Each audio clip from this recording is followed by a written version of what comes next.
जी अस्सलाम वालेकुम वरहमतुल्लाहि वबरकातुहू। जी प्यारे दोस्तों, हकीम तारिक जवेद फ्रॉम फैसलाबाद अक्सर कुश्तागर व मेहरती वतात। प्यारे दोस्तों, आज आप दोस्तों को एक बहुत ही प्यारी पारा की सिलाई बताने लगा हूँ।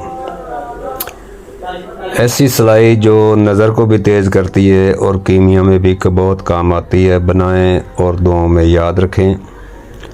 करना कुछ यूँ है कि भंग की जड़ कम अज़ कम 2 अंगल चौड़ी और 6 इंच लंबी लें। भंग की जड़ लेनी है, तना नहीं लेना, जड़ निकालनी है। तो जड़ में सुराख होता है, दरमियान में अगर थोड़ा सा बारीक सुराख हो तो कुछ सिलाई दाखिल करके इसको थोड़ा सा बड़ा कर लें। एक तरफ से सुराख को भंग की लकड़ी के साथ बंद कर दें, डाट लगा दें।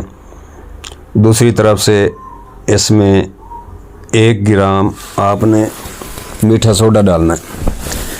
1 ग्राम मीठा सोडा डालकर तीली के साथ सिलाई के साथ नीचे एंड पर ले जाएं, या नीचे डाट लगाने से पहले ही उधर से भर लें।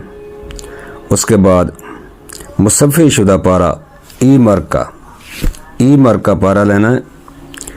तो ई मर्क का पारा उसमें 1 तोला डाल दें। उसके बाद ऊपर से मीठा सोडा के साथ वो मुकम्मल बंद कर दें और आधा किलो बकरे की कलेजी लें।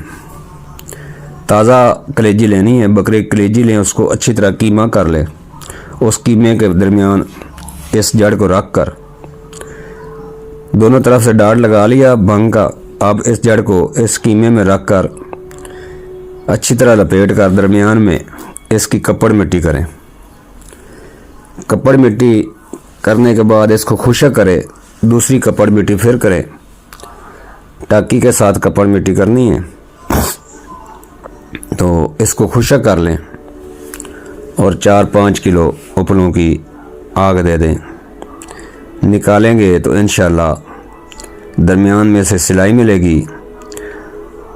कुछ दोस्त सिर्फ कीमिया के नुस्खे देखते हैं, क्योंकि आज मैंने एक अजान की और एक वीडियो नात की भेजी तो उस पर कोई व्यूवर नहीं आया। तो प्यारे दोस्तों, दुनियादारी भी रखें, साथ ये काम भी चलता है। अगर वो वीडियो अल्लाह के नाम वाली या अजान वाली आप नहीं देखते तो फिर फ़ायदा क्या आपका दुनिया में आने का। तो खुश रहें, आबाद रहें, अल्लाह आपको खुश रखे। इसी के साथ इजाज़त चाहता हूँ। अस्सलामु अलैकुम वरहमतुल्लाहि वबरकातुहू।